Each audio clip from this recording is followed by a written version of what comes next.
In Italia, secondo i dati Istat più recenti risalenti al 2020, i divorzi in quell'anno sono stati 65.000 e le separazioni circa 80.000.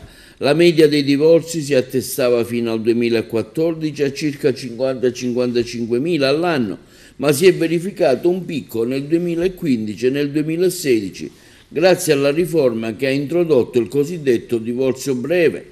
Dal 1 marzo 2023 oggi entreranno in vigore le nuove norme che regoleranno la separazione e il divorzio, introdotte con la riforma avviata dall'ex ministro della Giustizia Marta Cartabia. L'obiettivo è quello di rendere queste pratiche più semplici e veloci, accorciando notevolmente i tempi. Inoltre si punta a tutelare i minori e le vittime di violenza. Si potrà fare un ricorso unico per chiedere separazione e divorzio. Va subito presentato il piano genitoriale e la prima udienza dovrebbe essere fissata entro 90 giorni con il primo tentativo di conciliazione.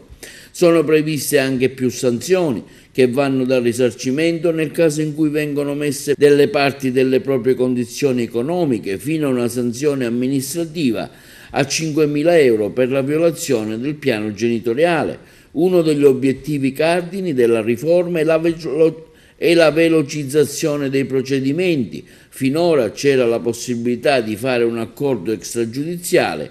In quel caso, oltre al tempo della separazione, si dovevano attendere 6 mesi, più un mese per il divorzio, oppure andare in tribunale sia in modo consensuale sia non consensuale, con tempi più dilatati. Quello che dovrebbe accadere con la riforma Cartabia è che l'intero iter vada a concludersi massimo in 8-12 mesi.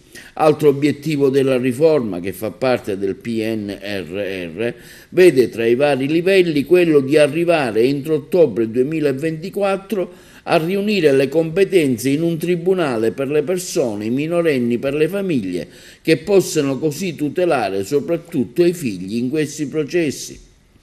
Tra i paesi di cui sono disponibili dati sui divorzi in Europa, l'Italia è uno di quelli con i numeri più bassi. Una delle cause è che spesso si arriva alla separazione, ma per vari motivi non al divorzio. L'Italia era infatti uno dei pochi paesi in cui finora vigeva l'obbligo di 2 cause distinte, una per la separazione e l'altra per il divorzio, allungando notevolmente i tempi, mentre da oggi, 1 marzo, si potrà fare tutto in un solo atto.